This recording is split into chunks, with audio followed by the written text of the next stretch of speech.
Hello, welcome to my channel. അപ്പോൾ ഞാനിതാ വീണ്ടും എത്തിയിരിക്കുന്നു. നമുക്കിന്നൊരു ബിരിയാണി റെസിപ്പി കണ്ടാലോ? എഗ് ബിരിയാണിയുടെ റെസിപ്പിയാണ് കേട്ടോ.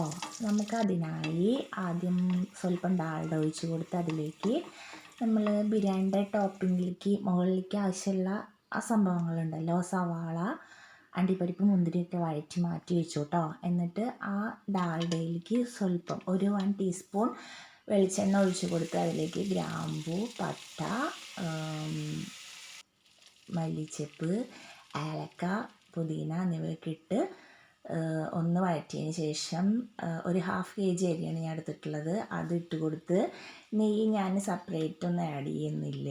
നമ്മൾ ബിരിയാണിയുടെ ടോപ്പിങ്ങിൽ ചിലർ നെയ്യ് ആഡ് ചെയ്യും, ഞാനത് ചെയ്യുന്നില്ല. ഞാനത് ഇപ്പോഴാണ് ആഡ് ചെയ്ത് കൊടുത്തിട്ടുള്ളത്. ഒരു 2 ടേബിൾ ടീസ്പൂൺ നെയ്യ് ആഡ് ചെയ്ത് കൊടുത്ത് നന്നായി ഞാൻ ഇട്ട അരിയിലുണ്ടല്ലോ സ്വല്പം വെള്ളം ഉണ്ടായിരുന്നു, അതൊന്ന് വലിഞ്ഞ് കിട്ടുന്ന വരെ ഞാനൊന്ന് ഇളക്കി എടുത്തിട്ടുണ്ട്. ഇളക്കി ഒന്ന് ഇതാക്കി എടുത്തിട്ടുണ്ട്. എന്നിട്ട് നമുക്ക് അരി വേവാൻ സാധാരണ നമ്മൾ ചെയ്യുന്നത് പോലെ റൈസിൻ്റെ ഇരട്ടി വെള്ളം എടുത്ത് നമ്മൾ അതിലേക്ക് ഒഴിച്ചു കൊടുത്തു. അതിനുശേഷം ഒരു 1/2 മുറി ചെറുനാരങ്ങ പിഴിഞ്ഞ് കൊടുത്തു. റൈസിലേക്ക് ആവശ്യമായ ഉപ്പും ആഡ് ചെയ്ത് കൊടുത്തിട്ടുണ്ട്. എന്നിട്ട് അത് അവിടെ കിടക്കട്ടെ, അതൊന്ന് വറ്റി സെറ്റായിട്ട് ഇങ്ങോട്ട് വരട്ടെ കേട്ടോ. ദേ നമ്മുടെ റൈസ് അത് അവിടെ റെഡി ആയിട്ടുണ്ട്. ഇനി നമ്മൾ മറ്റൊരു പാനിലേക്ക് കുറച്ച് വെളിച്ചെണ്ണ, ഒരു 2-4 ടീസ്പൂൺ വെളിച്ചെണ്ണ ഒഴിച്ച് കൊടുത്തു. അതിലേക്ക് ഇഞ്ചി, വെളുത്തുള്ളി, പച്ചമുളക് 3 കൂടി ചതച്ചതും, പുതിന, വേപ്പിൻ്റെ ഇല, മല്ലിച്ചപ്പ് കുറച്ചിട്ട് ഇതെല്ലാതും കൂടി നന്നായി വഴറ്റി കൊടുത്ത് അതൊന്ന് വഴണ്ടി വരുമ്പോൾ ഒരു 3 വലിയ സവാള അരിഞ്ഞതിട്ട് കൊടുക്കുന്നുണ്ട്. അതിട്ട് കൊടുത്ത് സവാള വേവാൻ ആവശ്യമായ ഉപ്പ് ആഡ് ചെയ്ത് കൊടുക്കുന്നുണ്ട് കേട്ടോ. നമ്മുടെ മസാലയ്ക്ക് ആവശ്യമായ ഉപ്പ് ഞാനിപ്പോൾ തന്നെ ആഡ് ചെയ്ത് കൊടുക്കുന്നുണ്ട്. പെട്ടെന്ന് വഴണ്ടും കിട്ടും. അത് വഴണ്ടി വന്നതിന് ശേഷം തക്കാളി, 2 തക്കാളി അരിഞ്ഞതിട്ട് കൊടുത്ത് തക്കാളിയിലെ വെള്ളമൊക്കെ ഒന്ന് വറ്റി അത് ഒന്ന് സെറ്റായി വന്നതിന് ശേഷം നമുക്ക് സ്പൈസസ് ആഡ് ചെയ്യാം.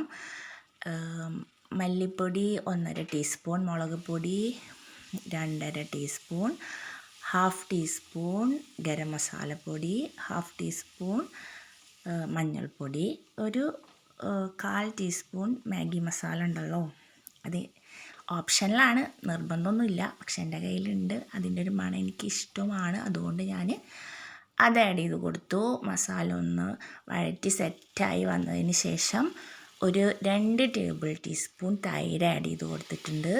എന്നിട്ട് നന്നായി ഇളക്കി യോജിപ്പിച്ചതിന് ശേഷം നമുക്ക് എഗ്ഗ് പുഴുങ്ങി വെച്ചിട്ടുള്ളത് ഇടാം. ഞാനൊരു 6 എഗ്ഗ് എടുത്തിട്ടുണ്ട്. ഈ മട്ടയുടെ മുകളിൽ നമ്മളൊന്ന് വരഞ്ഞ് കൊടുക്കുക വെച്ചെങ്കിൽ മസാല പെട്ടെന്ന് അതിൻ്റെ ഉള്ളിലേക്ക് പിടിക്കും കേട്ടോ. ഞാനത് ചെയ്തിട്ടില്ല, അങ്ങനെ ചെയ്യുന്നത് നല്ലതായിരിക്കും. അതൊന്ന് സെറ്റായി വന്നതിന് ശേഷം ഇനി നമുക്ക് ബിരിയാണി ദമ്മിട്ടാലോ. നമുക്ക് നമ്മൾ വേവിച്ച് വെച്ച റൈസ് ഉണ്ടല്ലോ, മുകളിലേക്ക് കുറേശ്ശെ ഇട്ട് കൊടുത്ത് സെറ്റ് ചെയ്തെടുക്കാം. അത് ഇട്ട് കൊടുത്ത് എല്ലാം സെറ്റായി വന്നതിന് ശേഷം നമുക്ക് ടോപ്പിങ്ങിൽ സവാളയും അണ്ടിപ്പരിപ്പ്, മുന്തിരിയൊക്കെ വറുത്ത് വെച്ചിട്ടുണ്ടായിരുന്നില്ലേ, അത് ഇട്ട് കൊടുത്തു. പിന്നെ ഒരു ചെറിയ കഷ്ണം പൈനാപ്പിൾ ചെറുതായിട്ട് കട്ട് ചെയ്തിട്ട് അതും ഇട്ട് കൊടുത്തിട്ടുണ്ട്. അത് നിർബന്ധമൊന്നുമില്ല, ഉണ്ടെങ്കിൽ ഇടുന്നത് നല്ലതാണ്. പിന്നെ സ്വല്പം പുതിന, മല്ലിച്ചപ്പൊക്കെ ഇട്ട് കൊടുത്ത് ഒരു കുറച്ച് നേരം ഒന്ന് അടച്ച് വെച്ച് ചെറിയ തീയിൽ ഒന്ന് അടച്ച് വെക്കാവുന്നതാണ്. എന്താ, നമ്മുടെ ബിരിയാണി ഇവിടെ സെറ്റായി കണ്ടോ. അടിപൊളിയാണ് കേട്ടോ, നല്ല ടേസ്റ്റി ആയിരുന്നു. എല്ലാവരും ഒന്ന് ട്രൈ ചെയ്ത് നോക്കുക ഇഷ്ടപ്പെടുകയാണെങ്കിൽ. അപ്പോൾ അത്രയേ ഉള്ളൂ.